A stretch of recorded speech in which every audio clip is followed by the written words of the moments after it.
அனைத்திந்திய அண்ணா திராவிட முன்னேற்றக் கழகத்தில் இருக்கக்கூடிய ஒட்டுமொத்த அதிமுகவின் எம்எல்ஏக்களும் தற்பொழுது பன்னீர்செல்வம் அவர்களின் வீட்டை தேடி வந்திருப்பது அதிர்ச்சியை எடப்பாடி பழனிசாமி அவர்களுக்கு அளித்திருக்கிறது. குடியரசு தின விழாவை ஒட்டி தற்பொழுது பன்னீர்செல்வம் அவர்களின் கையால் தான் அதிமுகவின் அலுவலகத்தில் கொடியே ஏற்ற வேண்டும் என்று தற்பொழுது ஒட்டுமொத்த அதிமுகவின் எம்எல்ஏக்கள் 42 பேர் தற்பொழுது 1 கோடி பன்னீர்செல்வம் அவர்களின் வீட்டிற்கு வந்திருப்பதாக அதிகாரப்பூர்வமான தகவலை வைத்திலிங்கம் அவர்கள் கூறியுள்ளார்.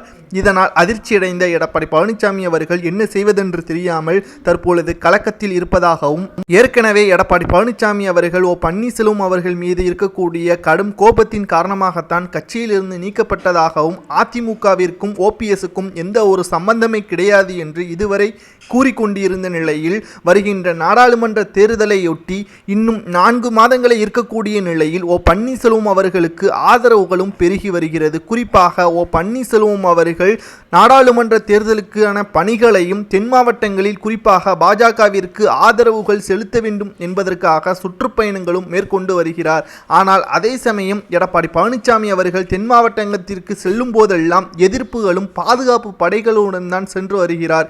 இந்த சூழ்நிலையில் தான் பன்னீர்செல்வத்தின் ஆதரவாளராக இருக்கக்கூடிய வைத்திலிங்கம், மனோஜ் பாண்டியன் மற்றும் சி.டி. பிரபாகரன் அவர்கள் கூறுகையில், இதுவரைக்கும் பன்னீர்செல்வம் அவர்களின் கோட்டைக்குள் எடப்பாடி பழனிசாமி அவர்கள் எந்த ஒரு பாதுகாப்பும் இல்லாமல் இதுவரை வந்திருக்கிறாரா?